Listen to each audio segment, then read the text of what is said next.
8 suspected cash in transit robbers killed last night in a shootout with police early on Monday evening in Khayelitsha. The Hawks spokesperson, South African police spokesperson, Brigadier Novella Patawa, being quoted as saying that police confiscated several high-caliber weapons, including AK-47s, R5 rifles, improvised explosive charges, and numerous magazines filled with rounds of ammunition. Ian Cameron is the chairperson of the Portfolio Committee on Police in the National Assembly. Good morning, Ian.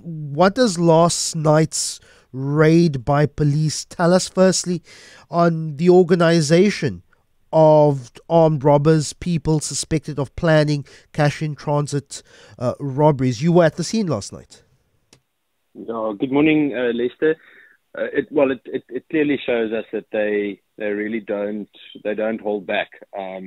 The type of preparation that they do is meticulous, often of almost militaristic nature. There's a military kind of precision in the way that they do it. And if you look at the firepower that these robbers had on them last night, it clearly indicates that they are not only experienced but very well prepared.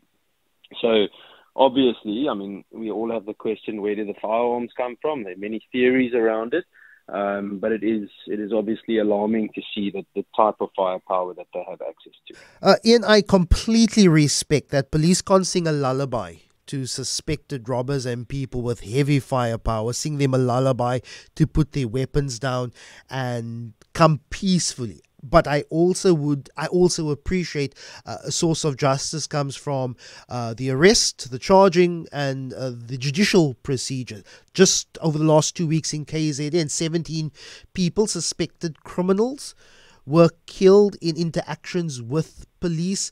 Where is that leading us to at the moment? I'm not saying that police are not under pressure. Police must respond appropriately if they are fired on. But it also seems that those suspected of criminality with heavy fire are becoming a lot more deliberate in opening fire on police at the moment.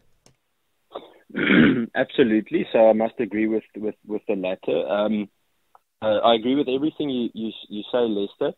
It's important to, when you look at the operations from over the last, let's say, 3 months, including KZN, it's important to say that the large majority of those operations were done by multidisciplinary teams. So it wasn't just a matter of, say, for example, a station crime prevention unit that followed up a lead or had to serve a warrant on someone.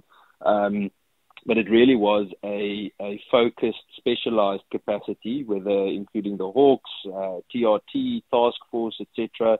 And they then acted according to and on intelligence. So we basically say they operationalized intelligence. And it's actually something we've been encouraging for a very long time, that we have intelligence-driven operations. Obviously, and this is where I agree with you wholeheartedly, the ideal would be that there isn't an unnecessary loss of life. To me, the most important part is that it must be a legitimate shoot. There must have been an imminent threat to whether it's a civilian or to a police member, and if they acted on that, then you know the needed force should be used. What I've welcomed over the last few weeks, and I again saw this last night, the fact that it's a multidisciplinary team attracts a lot of eyes, a lot of feet. There were a lot of different police members from all over the South African Police Service spectrum last night in Khayelitsha.